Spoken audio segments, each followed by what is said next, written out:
That's right, y'all. We back on the scene to pull the lesson out. This is Gaming Looks Good, episode number 15, and we're talking about Game of Thrones by Telltale, episode number 4. Now, this is the show where we look at one game from the angle of diversity. So race, gender, sexuality, all that good stuff we dive into here. So not your traditional review show. We're just going to be looking at it from the diversity angle. You can find this and other videos at gaminglooksgood.com or on Twitter at gaminglooksgood. And we're also affiliated with the Spawn on Me podcast, hosted by Khalif Adams and Cicero Holmes, which you could find at spawnon.me or follow them at SpawnOnMe on Twitter. Now, I am Shareef Jackson from Milwaukee, and this week's shirt is Totally Rad by the Totally Rad Show, which is not on anymore, but was just a great show that was just about general nerd culture, movies, video games, comics. They really talked about it all, and they really kind of set the standard for the level of conversation that I like to have on this show. So shout out to Jeff, Alex, and Dan for making that show happen and making it a wonderful thing. And also check out Jeff Kanata's new show, DLC, of which I was a guest on maybe a couple months ago at this point on the episode Batmeal. So definitely check that out. All right, so let's get into the Thrones, y'all. So the one theme of episode 4 is that women run this shit. I mean, it's like there's definitely powerful women in the TV series, but in the game, they really run it. So let's just get started with Khaleesi, the mother of dragons. Asher Foster, that you see here, who is one of the protagonists, is trying to get some help from her, and check out how Khaleesi just like represents on this. Desperate men, hoping for wealth, protection. Liars, every one of them. And I expect you are no different. You don't want to see what I do to liars. I wouldn't lie to you. You have my word. Your word means nothing. Not when it is so easily bought. Now, she just called like his bluff, because Asher is basically a sellsword. You know, he's a dude like for hire that, you know, she has no reason to trust him at all. But she's basically like, yo, you in my kingdom now. This is Marine. This is how we do things. The only funny thing is, you see the little black guy in the background.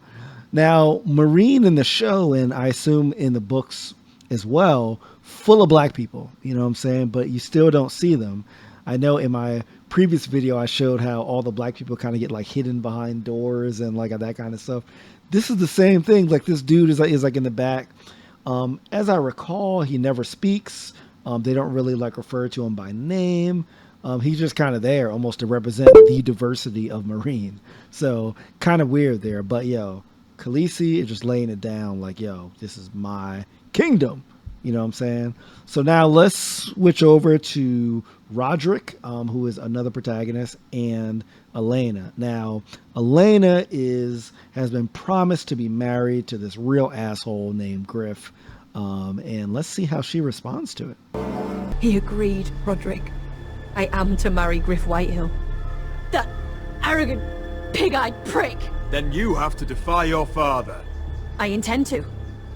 Do you think I want to marry that disgusting pig? But my father won't listen. I'm not going to be the bone they throw that howling dog. I'm not going to be some prize for him to rip open. We have to get rid of him. I can't think of any other way. My father won't see reason. You'd murder a man to prevent your marriage. I know Griffith's horrible, but to go that far... You don't know what it's like, Roderick. You get to decide what you want to do and who you want to be. I'm expected to have my life decided for me. Now, that's something that actually rings true now, right? I mean, this is not just a Game of Thrones thing. Like, I've heard a lot from, like, women that feel like, you know, their lives are kind of decided for them by society, by their parents, all that stuff. So this scene was really cool because Roderick is actually one that's a little hesitant. Like, yo, you sure that, like, you want to do this? And Elena, even though she's living in an era, in a fictional era, obviously, but in an era where it's very common for women to be married off by her dad, she's just like, yo, I'm not down with it.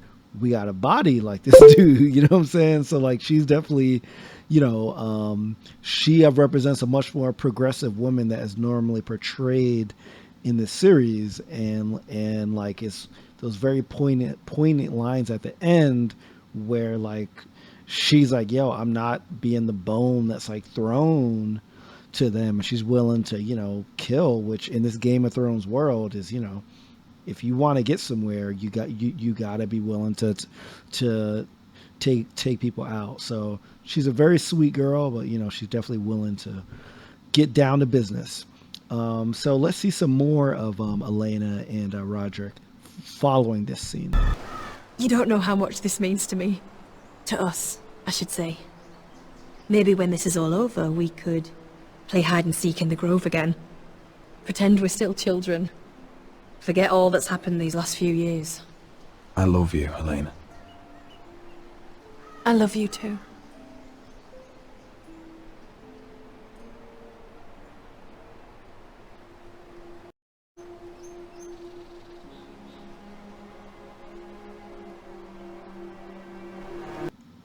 Wow. Like I really felt that, you know what I'm saying? So that was another great scene of emotion and love and kissing, which is not usually well portrayed in games. But I feel like here, Elena went from like, yo, I'm not doing this.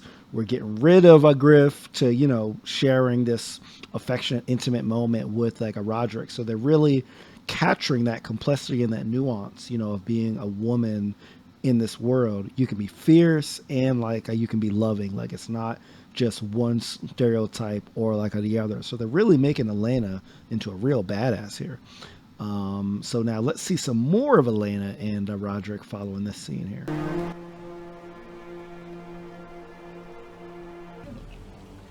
Listen for my signal.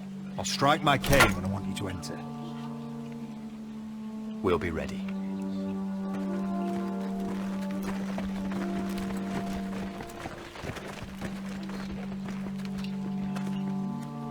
I'm coming with you. It's not safe. You should wait for your brother. I don't care if it isn't safe. Griff thinks I belong to him. I need to show him I don't. Together then.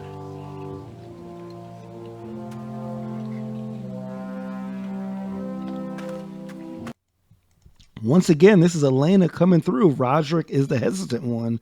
It's like Roderick wants to play by the rules and be a little like conservative, but it's like Elena's like, yo, enough of this. You know what I'm saying? He does not, I do not belong to him, and I need to show it. And I love it, like they're really showing that, great, strong character that like she is. And even though she's not a playable character in these episodes yet, it's almost like she feels like more of the protagonist, more than a Roderick or like a Asher ever do in these. So I really appreciate that they gave her that agency to like determine like her own fate.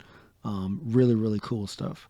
Now let's look at Roderick's mom after you capture Griff and administer some justice to him. No! No, you can't! Why are you protecting him? I'm not protecting him. I'm protecting Ryan. When Ludd hears of this, don't you realize what they'll do to him? If you kill Griff, Ryan will be the one to suffer. Get out of my way. I can't do that. I want him dead, believe me.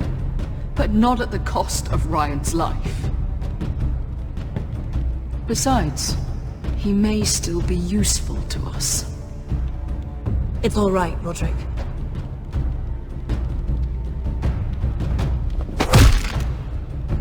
Least I could do. Word cannot reach High Point. You must be sure of it. Not until we want it to. Kill the ravens. All of them. Damn. You know what I'm saying? So this is Roderick's mom. Once again, Roderick is the hesitant one. He's like kind of the pawn. Like he's beating the crap out of Griff. And then like she's like, yo, my son Ryan is actually captured by Griff's dad. So if we beat him too much, Ryan is going to be gone. So she gets in front of like Roderick. Even though Roderick says, get out of my way, and is clearly hype, she stands up to him and like says, "Nah, we can use him," right? So once again, she's playing the Game of Thrones. It's all about using people, you know what I'm saying, and like manipulation, and like all that. And then to further manipulate, she's willing to kill every raven, at their place, right? And the ravens are the only way that messages get across to different kingdoms. So no one will know that Griff got beat up, unless somebody goes by like horseback off and they have the whole place locked down. So she's kind of ruthless, and I like it. So just like Elena, just like Khaleesi, they are really the ones that are really controlling the Foresters and kind of playing them, to their own advantages. So now let's go to one of the sisters, Mira Forrester, who is at King's Landing, and let's check out how she stands up to really, really annoying dude. Lady Mira, you've just made a very grave error. Very grave indeed. As have you, my lord, because I know everything you're planning, and I'm going to destroy you. Smart game proper.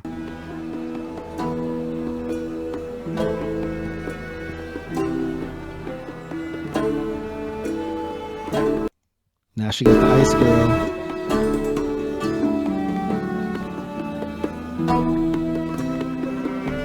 That was great because like she just told him like, "Yo, I'm destroying you," and like that dude's like a pretty powerful guy, and she just stood up to him, and it was like nothing, you know what I'm saying? And it just gave another example of how they're really making these women into just awesome characters that just do not take any shit, and it's a great thing to see. So now let's go back to Khaleesi, and her little black servant dude. Let's see if he actually does anything.